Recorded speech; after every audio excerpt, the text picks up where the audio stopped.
All right, guys, it's Ms. Hardy recording for Friday, September 18th, Foundations of Health Science. I have not plugged in my computer. You need me to run the projector? Are you good? Okay. All right, so I'm not even going to run the projector this morning. All right, so a couple of gentle reminders. So we had two things due yesterday that were graded. We had a discussion post that was graded that talked about the 5 terminology, and then we had the historical figures assignment. For that discussion post, we had only 1, 2, 3, 4, 5, 6, 7, 8, 9, 10, 11, 12 of you turned that in. I have a lot more than 12 students. So that was quite disappointing. And just know that I can choose to grade something at any time. And so slacking on my discussion boards is not the way to go, guys, because they really impact your grades. So make sure you're doing the discussion post every day. We also had the historical figures project that was due, that slide, and you guys really did a great job. However, some of you will see that if you did not do it, you have a 0. And if I sent back to you a comment that said I couldn't get access, that I also went ahead and put a 0 in because I have to be able to see it to grade it. So unless you contact me directly, the 0 will remain because I don't know what you turned in. You could have turned in last night's homework for math class, and I don't know because I can't see it. Okay, so we're going to share the screen here and go through our agenda really fast. And of course, the first thing we always start with is our discussion board. Scrolling down and around. Here we go. All right, so today we're going to have your discussion board that's due and then begin Unit C notes, okay? You'll notice that your discussion board for today is 3 ways to be successful on Virtual Monday. Because I do feel like we're losing steam a little bit, and some of you guys aren't logging in every day or getting your work done every day, and that's something we have to get done to be successful in this class. So just make sure you're staying on top of things.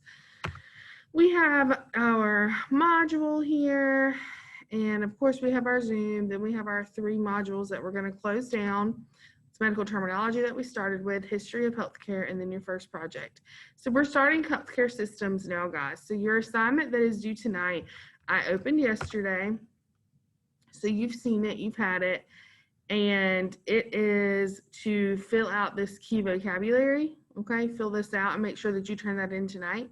And guys, make sure that when you're copying this stuff down that you're reading as you're writing so that you're learning the differences. But what we're going to do now is go through that PowerPoint, and I'm going to talk you through the first little bit of it so that we can do half of it today and then half of it on Monday.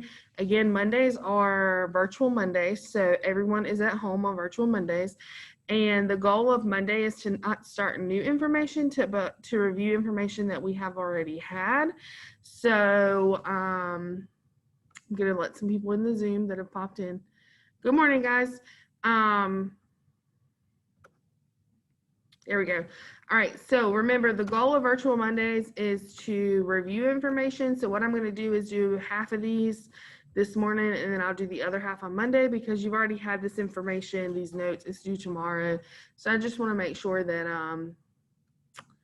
I don't overwhelm you with a long Zoom today. Okay, so going back through to the module, always take the long way around. Here we go.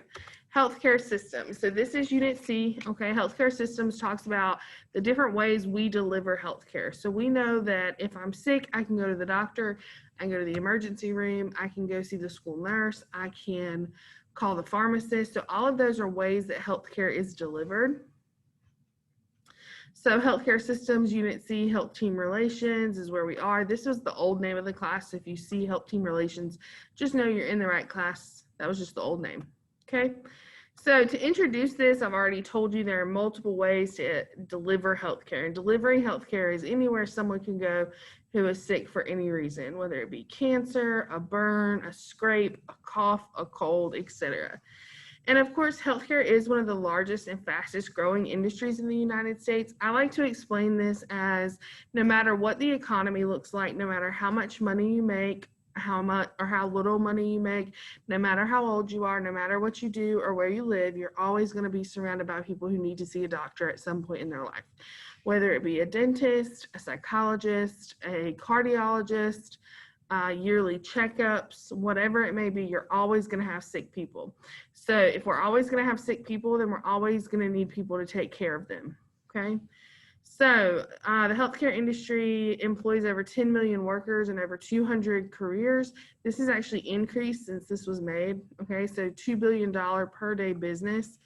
So if you're looking for a career where there's employability, which means there's always going to be job openings, and there's growth, which means that you're pretty secure in choosing that job, then this is the way to do that. So the first healthcare delivery system we're going to talk about is hospitals.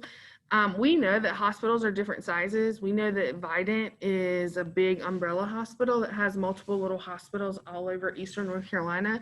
But in comparison to something like Johns Hopkins, it's actually kind of small. So Vidant is just one of the many types of hospitals around the United States and then around the world.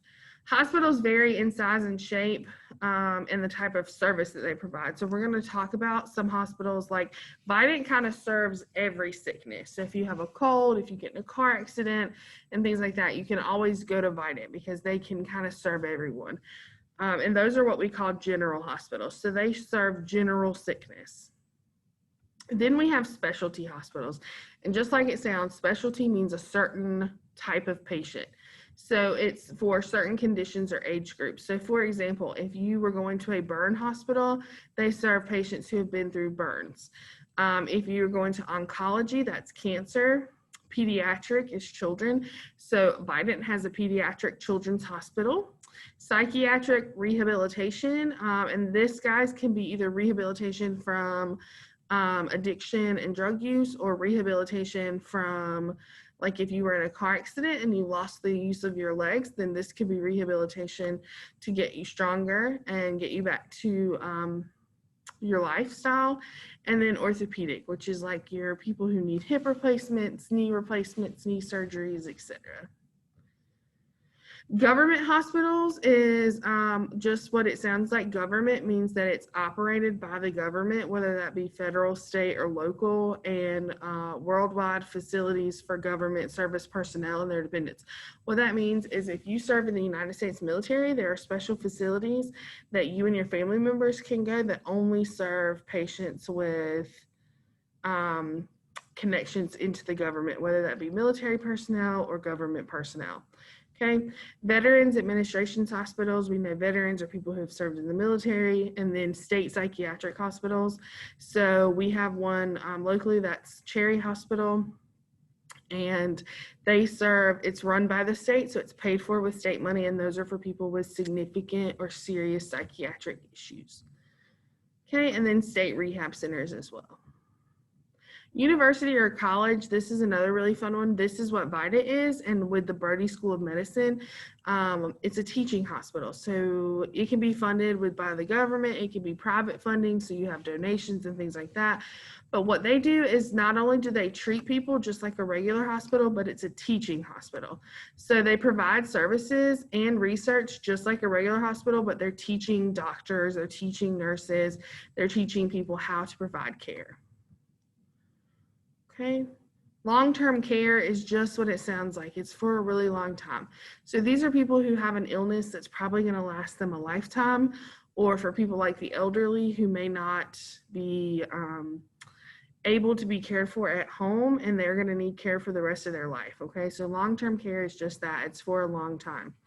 Individuals receiving care at a long-term care facility are usually called residents. So the place that I worked before I came here was Caswell Developmental Center, and so it was a long-term care facility for individuals who had intellectual disabilities along with physical disabilities, and we called them residents, and that's out of respect because that's their home. So we knocked on the door before we came in and things like that. So another type of long-term care facility is like a nursing home or geriatric home, and geriatric is just another term for nursing home, so people who are in their advanced ages, usually for people who can't care for themselves. So think about your grandma, if she needs help standing up, going to the bathroom, getting dressed, brushing her teeth, things like that, then that's someone who might be appropriate for a nursing home. And all those things that I just listed, getting up, going to the bathroom, changing her clothes, we call those ADLs. And ADL is activity of daily living. So think about all the things you do for yourself on a regular basis, just like make your coffee or drive yourself to the store or brush your teeth after you take a shower. If there are some people who can't do that for themselves, so those people might be appropriate for a nursing home. Okay. Nursing homes also promote opportunities for social interaction. So I know the nursing homes that I have worked in, there's always something going on, whether it's a dance party, an aerobics class, a knitting class, a book reading club. So they're promoting interactions between our elderly when sometimes if they were to be living at home, they wouldn't have those interactions. Extended care or skilled facilities are special type. Extended care, I think about how a bridge extends over water. So extended care facilities is a bridge between the hospital and home. So this would be for someone who maybe was in a really traumatic car accident and they've lost the use of their legs, but they're not quite ready to go home, but they're not quite strong enough to go to rehab and do therapy all day long. We could put them somewhere like an extended care facility. And so it serves as that bridge between home and the hospital. So again, it could be for major illnesses. If someone were to have COVID-19 and they were to become so debilitated or so sick from COVID-19 that they lost their strength, and once they kind of started healing, they still weren't able to care for themselves, we could send them to an extended care facility where they could get rehab, but as much as they could tolerate before it was time to go home. Okay. We have independent or assisted living facilities. So I'm not sure how many of you are familiar with Greenville, but like Cypress Glen is considered a skilled care facility or independent living, assisted living. Those are kind of based on what you need. We can put you in a separate part, like it's kind of like a campus and there's dorms almost. In this dorm, you might need a lot of help to stay there. This dorm, you're pretty independent. You just might need someone to drive for you. In this dorm, you're kind of a middle ground. You need a little bit of help with some things and other things you're pretty independent. So based on your needs, you kind of pick your dorm. And by picking your dorm, you purchase or rent the unit that you live in, and you can receive all of these services just based on what you need. Okay. Then we have our medical offices, guys. So medical office would be like where you go to get your yearly checkup.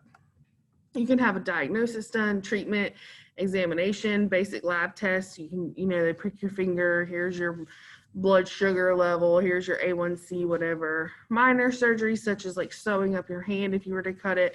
So these are like your Physicians East kind of places.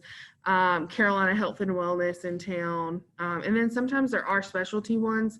So I'm assuming a lot of you guys still are in a pediatrics office because you're considered special because you're under the age of 18. So not every doctor feels comfortable in treating peds patients, which is what you guys are. Cardiology, we know cardi means heart. Obstetrics, which is for pregnant women.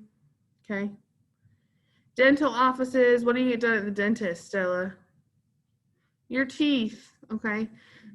So they can provide general care for your teeth, jaw cleaning, and general needs. Satellite clinics are a little bit different.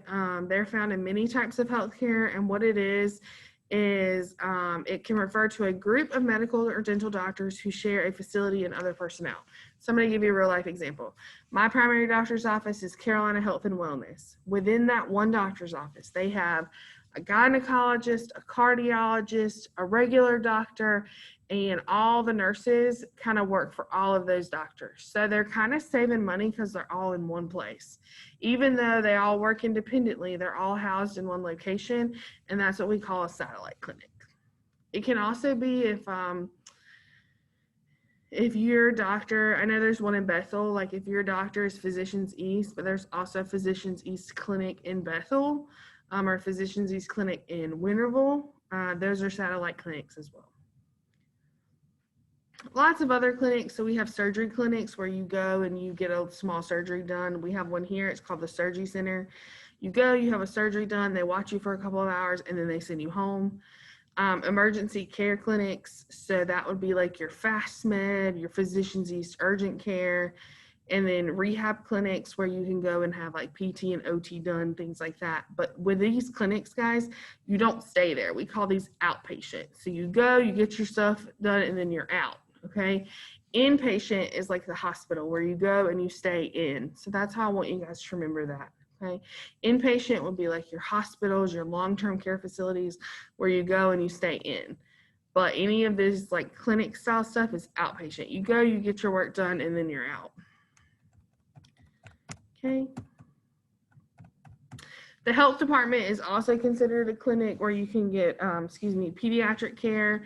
You can get care for sexually transmitted diseases and information. You can also get supplies like condoms and contraception, respiratory diseases. So again, you can go to the health department and get tested for COVID-19, for tuberculosis, the flu, and immunizations, which is a fancy word for vaccines, okay?